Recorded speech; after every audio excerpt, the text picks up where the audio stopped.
ہمیشہ استادوں کا، بڑوں کا ادب، ماں باپ کی بات کو ماننا اور ان کی باتوں پر عمل کرنا، یہ سب اس طالب علم کی اہم خصوصیات ہیں۔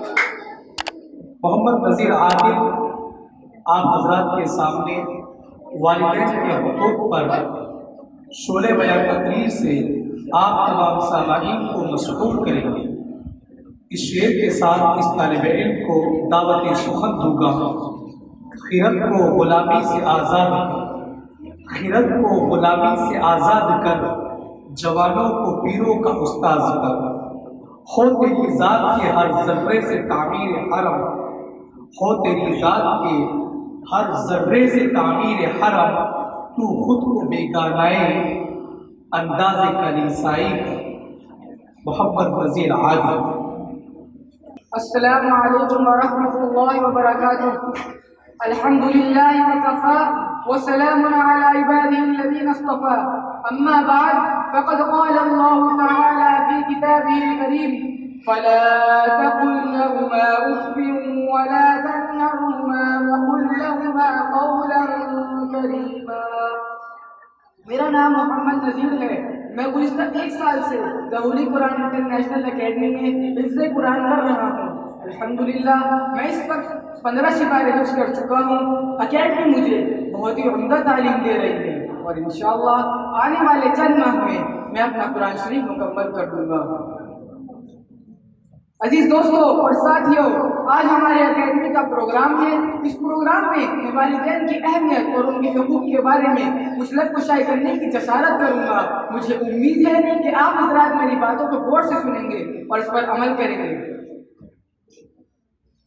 دوستو، آج کے اس پرفتن دور میں جہاں انسانیت کوسوں دور چلی گئی ہے، اخلاق نام کی کوئی چیز نہیں ہے، اخوت و بھائی چارگی اٹھتی جا رہی ہے، تہذیب و تمدن کا شیرازہ گر رہا ہے، لوگ حسد، بغض اور عداوت جیسی گھناؤنی عادتوں کو اپنانے میں مصروف ہیں، دینی تعلیم سے لوگوں کی کثیر تعداد نابلد ناآشنا ہو رہی ہے، جہالت کا دور دورہ ہے، بے دینی اور بے ایمانی کا چرچا ہے، ایک آدمی دوسرے آدمی کے خون کا پیاسا ہے، لوگ دولت کو ہی اپنا ماوا و ملجا بنا رہے ہیں، مذہب اور دھرم نام کی کوئی چیز ان کی زندگی میں نہیں پائی جا رہی ہے۔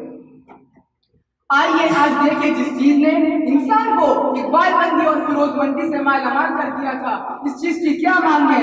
حقیقت تو یہ ہے کہ اسلام نے انسانوں کی ہر موڑ پر رہبری کی ہے اور صبح قیامت تک کرتا رہے گا۔ اسلام کا یہ وبال اعلان ہے کہ لوگوں ان موتیوں کی قدر کرو جس کی وجہ سے آخرت میں بہت بڑی عزت ملے گی۔ یہی وہ موتی جس کا تذکرہ رب کائنات نے جگہ بجگہ کیا ہے، یہی وہ دولت ہے جس دولت کی وجہ سے رب کعبہ کی خوشی میں مسرت سے جھوم اٹھتے ہیں۔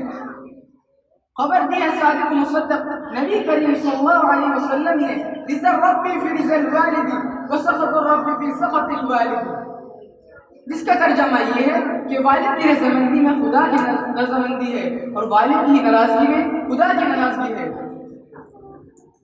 سامعین اعظام، جوانی کے ایام کو چھوڑیے، یہ تو کسی طرح گزر بسر ہو جاتا ہے، اصل امتحان تو بڑھاپے کے عالم کا ہے۔ بیٹا شباب کے عالم میں ہے، جوان بیٹا اپنی زندگی اور عروج کے متعلق سوچتے سیر کرتا ہے، بیچاری صحیح ماں کچھ پوچھ رہی ہے یا پھر کچھ مانگ رہی ہے۔ ایسے حالت میں اسلام کی صرف یہی صدا ہے کہ تم اپنے والدین کی قدر کرو اور ان کی باتوں کو سنو اور اطاعت گزار بنو۔ حدیث شریف نے خوشخبری دی ہے کہ والدین کی خدمت جنت کی ضامن ہے، اور کیوں نہ ہو جبکہ ان کی ناراضگی سے خدا بھی اٹھ جاتا ہے۔ پہلا بتائیے، ہم نوجوانوں کا برتاؤ اور سلوک اپنے بوڑھے والدین کے ساتھ اس طرح کا ہونا چاہیے۔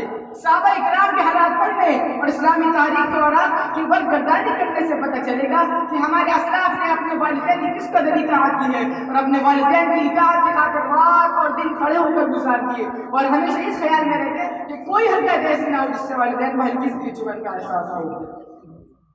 چونکہ قرآن شریف کی آیت بھی اس کی رہبری کرنے میں مصروف ہے۔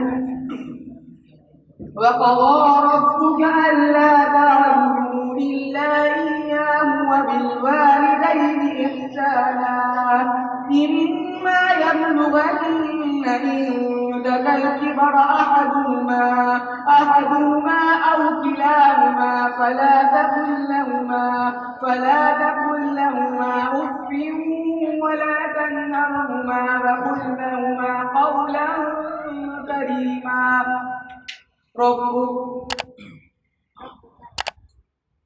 واخفض لهما جناح الذل من الرحمة وقل رب ارحمهما كما ربياني صغيرا۔ حضرات، آج ہمیں ضرورت اس بات کی ہے جہاں ہم اپنی زندگی کے طریقوں کو اسلامی رنگ دے رہے ہیں وہیں پر اپنے والدین کی اطاعت بھی کریں اور اس معاملے میں جو بھی کوتاہی اس کو دور کریں تاکہ والدین کی ناراضگی ہمارے لیے آخرت میں پریشانی کا موجب نہ بنے۔ وما علینا الا البلاغ۔